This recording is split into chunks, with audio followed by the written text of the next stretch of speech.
Hello and welcome to an episode of the Low Budget Review Show. I'm your host Eric Smith.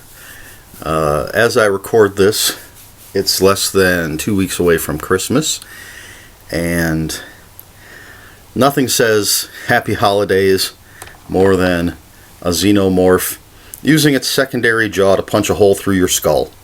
At least that's how I feel about it.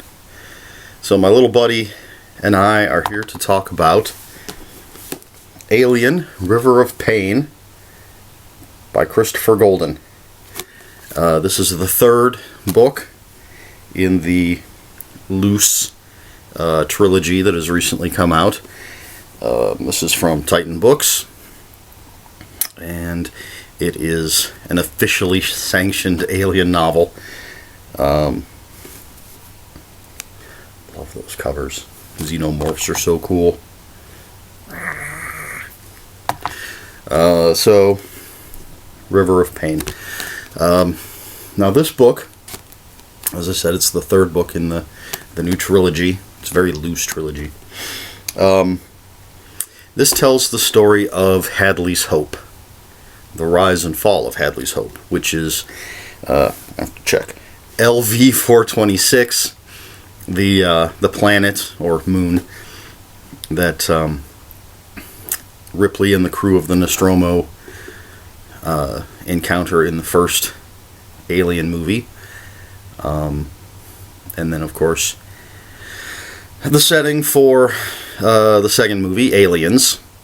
And this is a prequel to Aliens.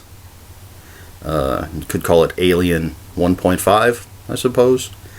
So it's the rise and fall of LV-426, also known as Acheron, and the colony of Hadley's Hope. So before I get into the book, a couple things I want to address, or one-ish thing. I know a lot of people look at these books as just filler. They take place, all three books take place in between. Well, I'd have to check the date on the second one, because it takes place quite a ways. Either way, at least the first one and the third one definitely take place in between Alien and Aliens. And in the other reviews I've done, the reviews I've done for those first two books, people have mentioned that they're just filler and unnecessary. And I believe I addressed this in the comments on one of those videos at least, which is technically, yes, they're filler, but a good story is a good story. And these are all good stories. And since there aren't any new Alien movies coming out, it sucks. Excuse me. This is a great way to get some good Alien storytelling. I mean, technically, Alien stands on its own. No need for any sequels or anything else. And if people looked at things that way, we wouldn't have had the fantastic movie that's Aliens, which from a storytelling standpoint is completely unnecessary. But it's a fantastic movie. So don't look at these books as filler. Just look at them as really good Alien stories. And of course, this being sort of a prequel, pretty much a prequel to Aliens. Prequels get a lot of hate. I can't imagine why. Star Wars. Excuse me, I said Star Wars. Those prequels suck. But it's not because they're prequels. It's because they're just horribly written stories. And I'm talking about the prequel movies. Because then if you look at the prequel TV show, Star Wars: The Clone Wars, that's fantastic. So, prequel doesn't necessarily mean bad. It's all a matter of storytelling. As with anything, any movie, any book, any TV show, comes down to the storytelling. So, this is a well-told story. The story's bookended with scenes from, well, it starts with a scene from Alien, ends with a scene from Aliens, straight from the movies. But it's a nice little bookend, and we do get a little bit of Ripley on Earth. But she's not a major player in this story. Most of the action takes place on Acheron, at Hadley's Hope. And we start with, well, once the little alien scene is out of the way, we start with the terraformers on LV-426, getting the planet ready to be colonized. And then we meet the characters, and we've got the birth of Newt, who of course is very important to Aliens. And then, you know, well, we all know what's going to happen. If you've seen Aliens, and I would assume that if you're reading these books, you're a fan of the movies, you know how it's going to end. But again, that doesn't really matter. What matters is reading an entertaining story, and that's what you've got here. Christopher Golden is a great author. I believe the first time I read anything by him was some of his Buffy the Vampire Slayer books. Pretty sure. And then he wrote some Hellboy novels, and I read the first one of those. And in the introduction, Mike Mignola talked about Christopher Golden's original stuff, and his vampire series, the Darkness series, Darkness Saga, and referred to, I don't remember exactly how he put it, something about gigantic monster action, or fantastic monster action. Anyway, that led me to picking up some of Golden's original books, of Saints and Shadows, the Darkness Saga, which is fantastic. I've mentioned before, I'm not a big fan of vampires, but those are definitely, the Darkness Saga, definitely vampire books are worth reading. It's really good stuff. He puts a great original twist on the whole vampire story. And then he's got all sorts of other cool stuff, original novels. And actually the same day I picked up this, I picked up his new one, Snowblind, which I haven't read yet. Because I had to read this first and get it reviewed. But yeah, so Christopher Golden, fantastic writer. And he does a great job here, in my opinion, with some great characters.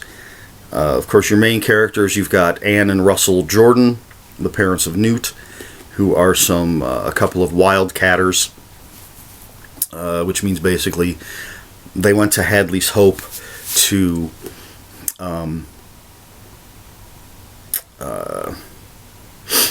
excavate, to search. They're kind of like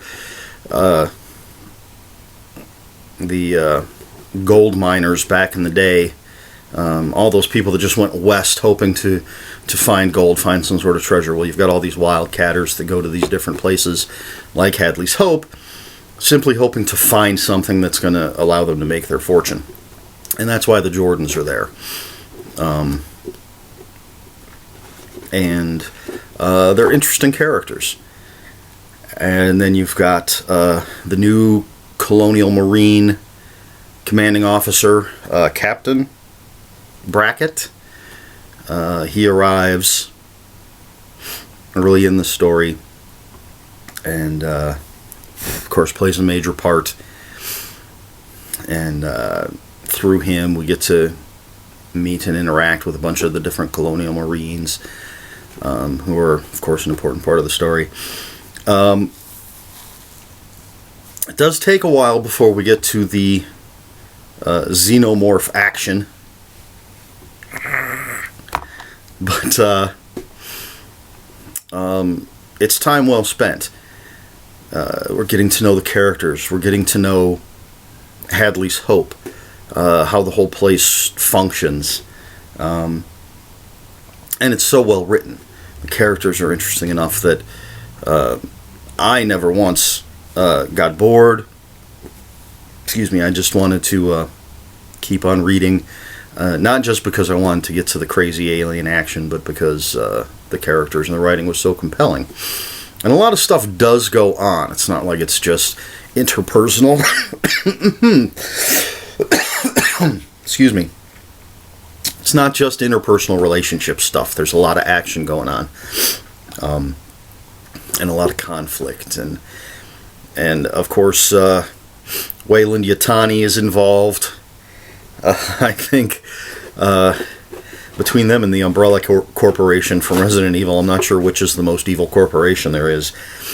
And it seems like, wow, when they do job interviews for Wayland Yutani, they must have plenty of questions to determine if you're evil or not.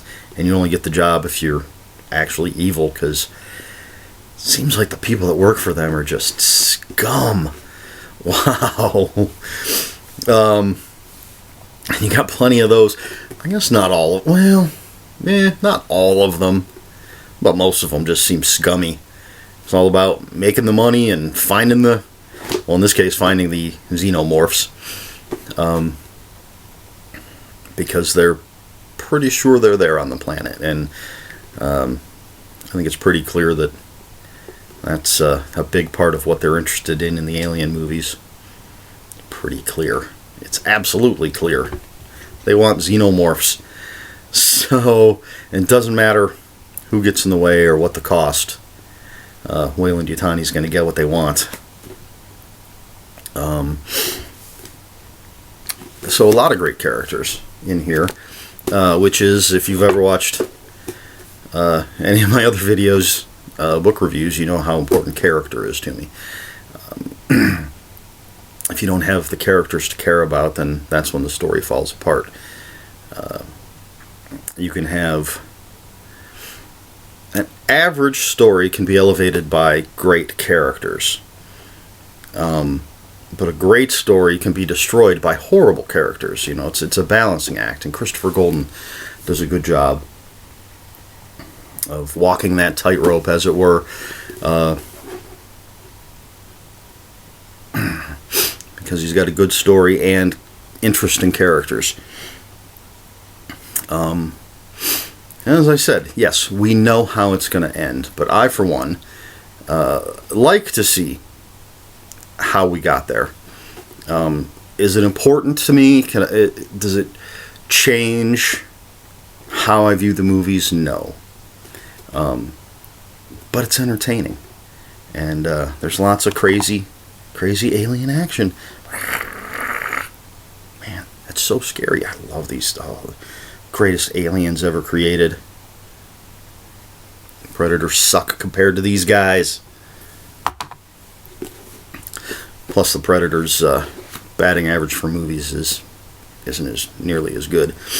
But that's beside the point. So yeah, this is I just like to beautiful death machines.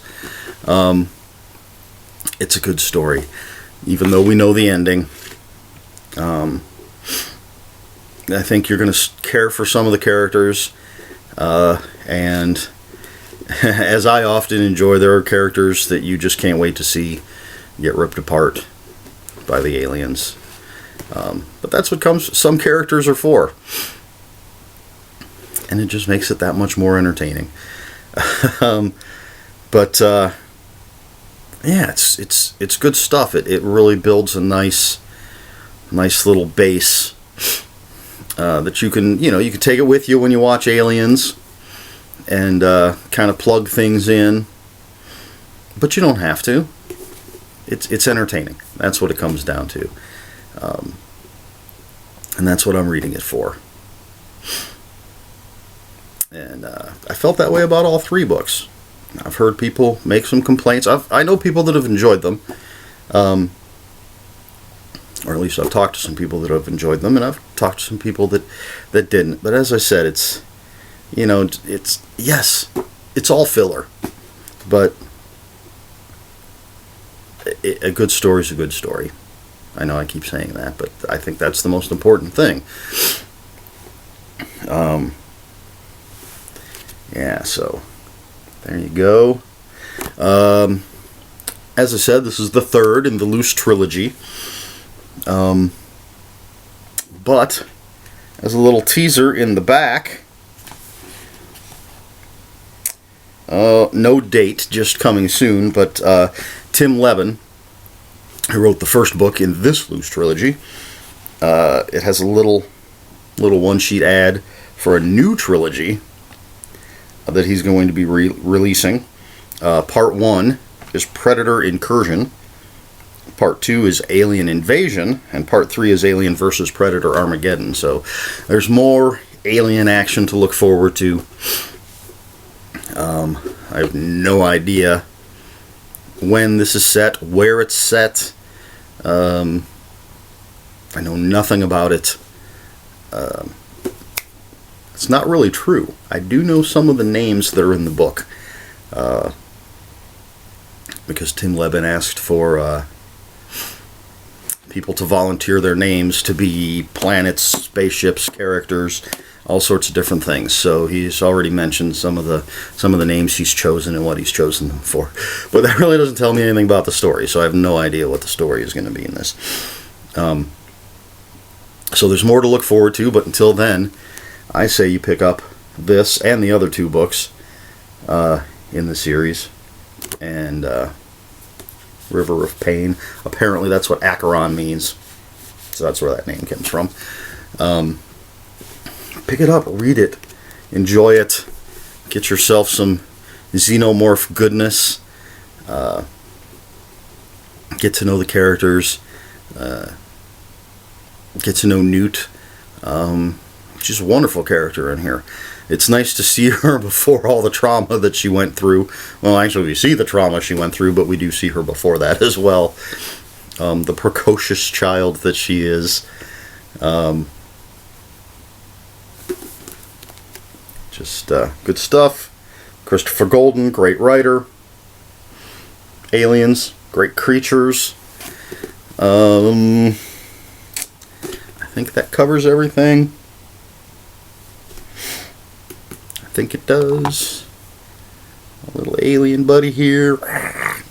And my alien t-shirt. I'm all themed out for this one. So there you go. Titan Books. Of course, I'll put a link for this in the description down below. If you have any questions, comments, or corrections, please put them in the comments below. I try to keep my facts straight, but it doesn't always happen, and I sometimes notice when I make a mistake, but I don't always feel like going back and doing the whole video over, since I don't know how to edit, because I'm so low budget. I can't even afford an editing program. It's not like I can fix my mistake and plop it back into the middle of this. So if I do make any mistakes, please let me know. Please like, share, and subscribe. And happy holidays, or just happy second half of December for those of you who don't celebrate the holidays. Alien River of Pain, Christopher Golden, an original novel.